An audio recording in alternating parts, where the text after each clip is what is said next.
দর্শক, এই মুহূর্তে নেত্রকোনা থেকে বন্যা পরিস্থিতির খবর জানাচ্ছেন প্রতিনিধি আনিসুর রহমান। ধন্যবাদ। হ্যাঁ, আপনি জানেন যে গতকাল সন্ধ্যার আগে কিন্তু এই যে নেত্রকোনা পূর্বদলা উপজেলার যে জারিয়া পয়েন্টের আনসার ক্যাম্পের ঠিক পশ্চিম পার্শ্বে যে বেড়িবাঁধটা ছিল সেই বেড়িবাঁধ ভেঙে কিন্তু এভাবেই পাহাড়ি ডলের পানি এভাবে যাচ্ছে। পাশে কিন্তু আরেকটি বেড়িবাঁধ রয়েছে, সেই বেড়িবাঁধটি কিন্তু ভেঙে গিয়েছে।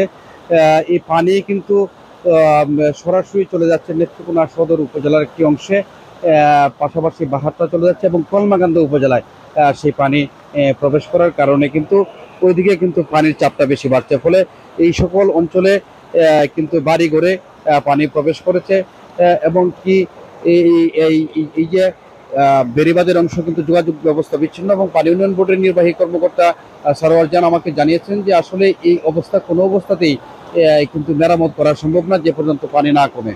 এই পানি এই উজানের যে পানি কিন্তু খুব প্রবল স্রোতের বেগে এখানে আসছে, আপনি দেখতে পাচ্ছেন। তো নেত্রকোনা জেলা প্রশাসক বনানী বিশ্বাস কিন্তু এইসব ঘটনাস্থল পরিদর্শন করেছেন এবং প্রয়োজনীয় ব্যবস্থা নেওয়ার কথা জানিয়েছেন। এছাড়া বন্যা কবলিত এলাকা যারা পানিবন্দী রয়েছেন তো সেসব পানিবন্দী মানুষদেরকে যেন ত্রাণ পৌঁছানো ব্যবস্থা করা যায় সেই ব্যবস্থা নির্দেশনা এলাকার ইউনুদেরকে দিয়েছেন।